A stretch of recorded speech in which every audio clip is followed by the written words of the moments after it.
नमस्ते प्रणाम। हम मंजू वर्मा, जिला अम्बेडकर नगर टांडा से। स्वागत बा मंजू लोकगीत 123 के चैनल पे। आप लोगन के बीच बहुत दर्दनाक विवाह गीत लेके आ है।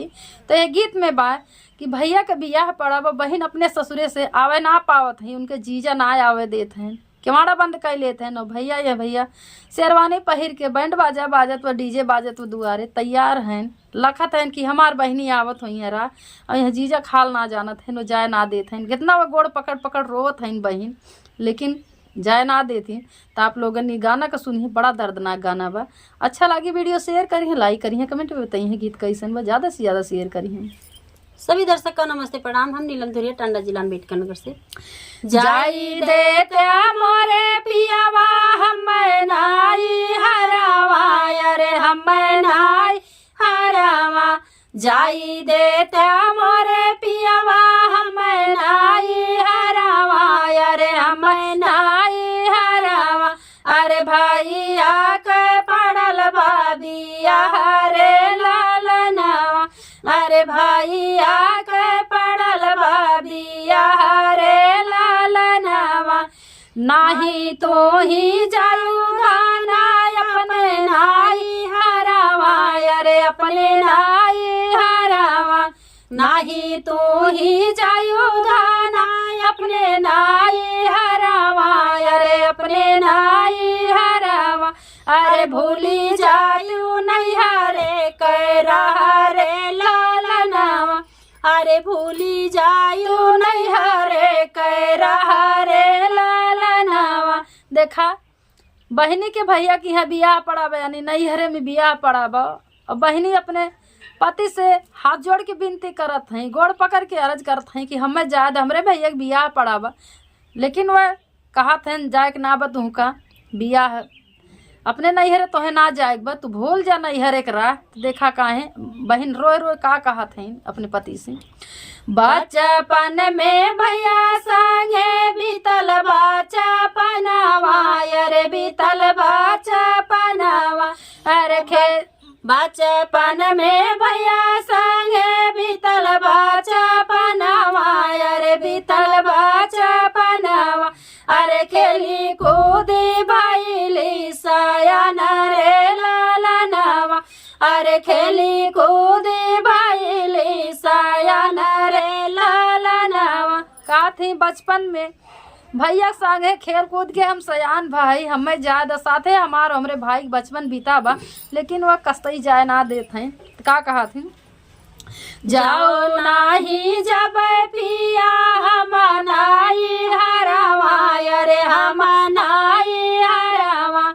जाओ नाही जब पिया हम नाई हरावा, अरे हम नाई हरावा। अरे सुन लागे अगना दुआर रे लालनावा, अरे सुन लागे अगना दुआर रे लालनावा। का थे स्वामी अगर हमें न जाए देबा तो हमार नैहर एकदम सुन लागी अगना दुआर। एक बहन के बिना अकेले रही अपने भाई के एक बहन, तो हमें जाए दे चिरौरी करत हैं। देखा और का रोवत हैं, रहिया लागता है हमारो बीरनवा, अरे हमारो बीरनवा। रहिया लागता है हमारो बीरनवा, अरे हमारो बीरनवा। अरे पड़ल बाट भैया के बियाह रे लालनावा, अरे पड़ल बाट भैया के बियाह रे लालनावा। कहा था न हमार भैया हमार रह लखत हो, हमें ज्यादा हमरे भैया के बियाह पड़ावे, लेकिन वह कस्ता ही ना जाए देते हैं। का कहा था और रोए रोए अपने स्वामी के गोड़ पकड़ के, हमारे सहारा बाट हमारे बीरनवा का, हमारे बीरनवा का।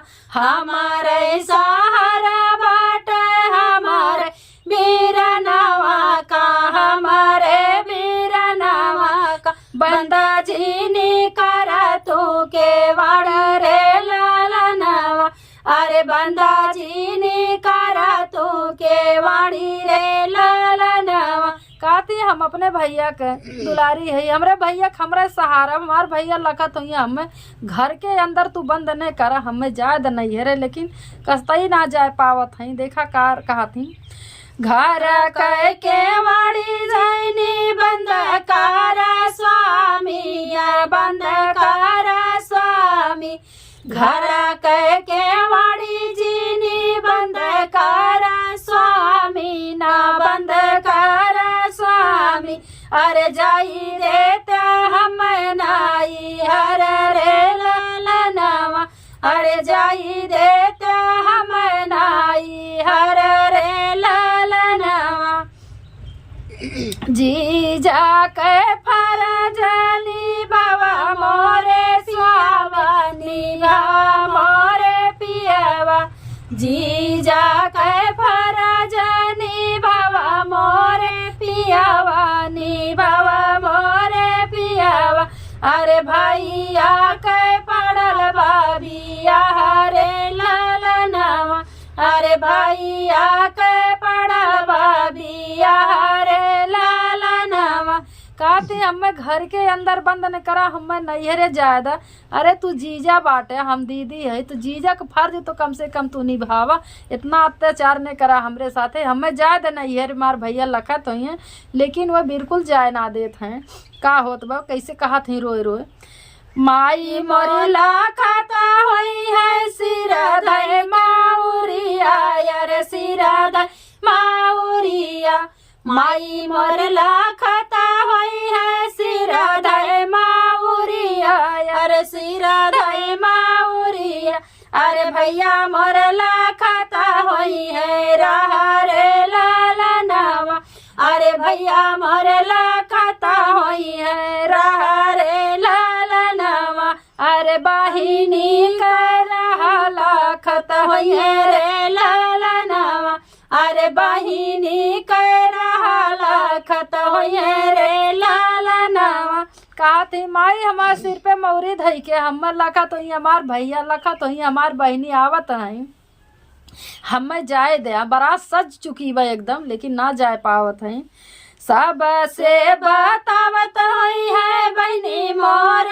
आवत हुई है, बहनी मोरी आवत हुई है, सब से बतावत हुई है बहनी मोरी आवत हुई है, बहनी मोरी आवत हुई है, अरे शुरू करिए बहनी कर मठा रे ललनवा, अरे शुरू करिए बहनी कर मठा रे ललनवा, कहा था सबसे हमार भैया बतावत हुई हैं, हमार बहनी आवत हैं, अब जब हमार बहनी आई हैं तो कुल कर्मठ शुरू करी हैं, हमें जाए द लेकिन कसाई मिला रहन है, जाए ना दी। धन्यवाद।